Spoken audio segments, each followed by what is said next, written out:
കുന്നംകുളം കക്കാട് ശ്രീ മഹാഗണപതി ക്ഷേത്രത്തിൽ ജനുവരി 4 ശനിയാഴ്ച ലോകചരിത്രത്തിൽ ആദ്യമായി 36,008 നാളികേരം എറിഞ്ഞുള്ള വേട്ടക്കരൻ പാട്ട് നടത്തുമെന്ന് ഭാരവാഹികൾ കുന്നംകുളത്ത് വാർത്താ സമ്മേളനത്തിൽ അറിയിച്ചു.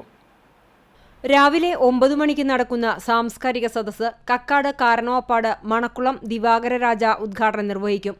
പത്മശ്രീ മട്ടന്നൂർ ശങ്കരൻകുട്ടി, പത്മശ്രീ പെരുവനം കുട്ടന്മാരാർ, സിനിമാ താരം രമ്യ നമ്പീശൻ എന്നിവർ വിശിഷ്ടാതിഥികളായി പങ്കെടുക്കും. വേട്ടേക്കരൻ പാട്ടിന്റെ ഭാഗമായി കോമരം കാരക്കുറ രാമചന്ദ്രൻ നായരെ ആദരിക്കും. മുതലമട സ്നേഹം ചാരിറ്റബിൾ ട്രസ്റ്റി സുനിൽദാസ് സ്വാമി, വാസ്തുവിദ്യാ വിദഗ്ധൻ കാണിപ്പയൂർ കൃഷ്ണൻ നമ്പൂതിരിപ്പാട്, ഗുരുവായൂർ ക്ഷേത്രം ഊരാളൻ മല്ലിശ്ശേരി പരമേശ്വരൻ നമ്പൂതിരി, ക്ഷേത്രം തന്ത്രിമാരായ അണ്ടലാടി പരമേശ്വരൻ നമ്പൂതിരി, തെക്കേടത്ത് ശശിധരൻ നമ്പൂതിരി തുടങ്ങിയ കലാസാംസ്കാരിക ആധ്യാത്മിക രംഗത്തെ പ്രമുഖർ ചടങ്ങിൽ പങ്കെടുക്കും.